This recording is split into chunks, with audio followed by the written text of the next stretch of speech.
எங்க அம்மா ஆசைப்படி கீர்த்தியும் வந்துட்டா நல்லா இருக்கும். ஆஹா, ஒரு குடும்ப விழாவை மாதிரி. ஒரு மிகப்பெரிய கைத்தல். லெட்ஸ் வெல்கம் ஆக்ட்ரஸ் கீர்த்தி பாண்டியன். உந்தன் கை வீசிடும் ஒரு ஜாடை என்னை ஏதே தோட்டத்தில் வீசுதே. உன் ஊத்தாடிடும் ரயில் பாலங்கள் என் பூமி முடிந்து விடுதே.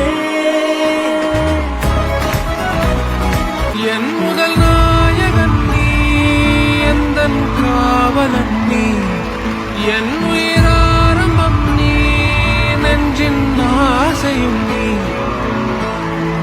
தொட்டிலாய் என்னை தூக்கி ஆடும் தோள்கள் வேண்டுமே, முத்தமாய் என்னை குத்தும் மீசை வேண்டும் மீண்டுமே. கனவென நம்பி எழுவேனே, நீ கண் முன் தோன்ற வேண்டுமே. கடவுளை போல எங்கேயோ என்னை விட்டு போன வானமே உயிரென. கீர்த்தி பாண்டியன் அக்காவை பத்தி என்ன ஏதாவது சொல்லணும்னு நினைக்கிறீங்களா? எங்கேயும் சொல்லாத ஒரு விஷயம். சொல்லாத விஷயங்களா? வரும்போது கேஸ் ஆஃப் பண்ண மறந்துட்டாங்க, அப்பெல்லாம் சொல்லாதீங்க. சொல்லக்கூடாதுன்னு சொல்லிட்டா, நான் சொல்லலை. சொல்லுங்க அக்கா, பர்மிஷன் கொடுங்க. என்னக்கா சொல்லுங்கம்மா. கீர்த்தி வந்து மருமகள் மட்டுமில்ல, எங்களோட மகள் தான். இன்னொரு பொண்ணு எங்கள் வீட்டுக்கு ஒரு ஸ்வீட் அடிஷன். ரொம்ப சந்தோஷமான ஒரு பெருமையான ஒரு அடிஷன். எங்களுக்கு எல்லாத்துக்கும் பிடிச்சமான ஒரு பொண்ணு. அக்கா நீங்கள் சொல்லுங்கள். அண்ணன் வந்து போர் தொழிலுக்கு விருது வாங்கியிருக்காரு. அடுத்த வருஷம் ப்ளூ ஸ்டாருக்கு வாங்குவார். ஸோ போர் தொழில் எனக்கு ஆஃப்கோர்ஸ் ரொம்ப ப்ரௌடாக இருக்கேன். ஏன்னா அவரோட ஒரு ஜேர்னி நான் நிறைய பார்த்துருக்கேன். இந்த ஒரு லாஸ்ட் 10 இயர்ஸில் விக்ட்ரி, ஃபெயிலியர், ஃபால் டவுன், திருப்பி அதுலேருந்து எந்திரிச்சு வரது. ஸோ அந்த constant never give up attitude அவருக்கு இருந்திருக்கு. ஸோ அந்த விதத்தில் இந்த மாதிரி ரெக்கக்னிஷன் எல்லாம் is a big deal. So very proud. அக்கா நீங்கள் லக்கி சாம்னே சொல்லலாம். ஏன்னா கல்யாணம் பண்ணால் எல்லாம் அனிமூன் தான் போவாங்க. கல்யாணம் பண்ணால் அவ்வளோ அவார்ட் ஃபங்க்ஷன் போயிட்டு இருக்காரு அண்ணன். ஸோ கண்டிப்பாக நீங்கள் ஒரு மிகப்பெரிய லக்கி சாம் இருக்கு. அம்மா நீங்கள் சொல்லுங்கம்மா, உங்கள் பையனுடைய வெற்றியை பார்க்குறதுக்கு எப்படி இருக்குது உங்களுக்கு? எவ்வளோ ஹாப்பியாக இருக்கீங்க? ஜென்ரலாக ரொம்ப சந்தோஷமான ஒரு விஷயந்தான்.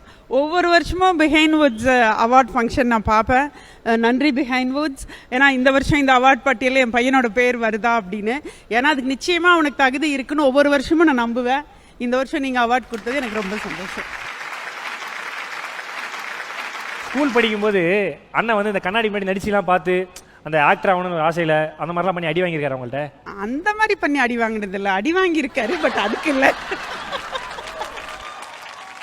அடிக்கிறதெல்லாம் அப்பா, நைட்டு வந்து அணைக்கிறது அம்மா. பேச்சு அம்மா, வீச்சு அப்பாவா? ஆமா ஆமா. சூப்பர். அப்பா நீங்கள் சொல்லுங்கள். ஒரு ப்ரெஸ் மீட்டில் கூட அண்ணன் சொல்லியிருந்தாரு, அந்த அவருடைய பேரனும் நடிகன் தான், உங்கள் தாத்தாவோட பேரன் நடிகன் தான் சொல்லியிருந்தாரு. எப்படி இருக்கு அது? தாத்தா சொன்னது வந்து அம்மா கிட்ட தான் இறக்கிறதுக்கு முன்னாடி. அம்மா சொல்லிட்டோம், அதை நீங்கள் சொல்லுங்க. அம்மாவோட அப்பா? என்னோட அப்பா ரொம்ப திரைப்பட ரசிக்கிறவர். நிறைய படம் பார்த்துட்டே இருப்பாங்க. அப்பா அவரோட லாஸ்ட் டேஸில் வந்து அப்போ தான் எனக்கு ஒரு படம் வந்துருந்துச்சு. தெகிடி போயிட்டு இருக்குது, ஷூட்டிங் வரப்போகுதுப்பா அப்படின்னு சொல்லிட்டு இருக்கேன் நான். சூதுக்காவும் மட்டும் ரிலீஸ் ஆயிருக்கு. அப்பாவுக்கு இன்னும் கொஞ்ச நாள் தான் இருப்பாங்க அப்படின்னு தெரியும். அவருக்கு அப்போ பேரம்பேத்தியை பற்றி என்ன பண்ணுறாங்க, அடுத்ததோ ஒருத்தர் என்ன பண்ணுறாங்கன்னா ரொம்ப பிரியமான பேரை வேற. அப்போ சொல்லிட்டு இருக்காங்க, சிவாஜியோட பையனும் ஹீரோ, முத்துராமனோட பேரனும் ஹீரோ, என்னோட பேரனும் ஹீரோ தான் அப்படின்னு.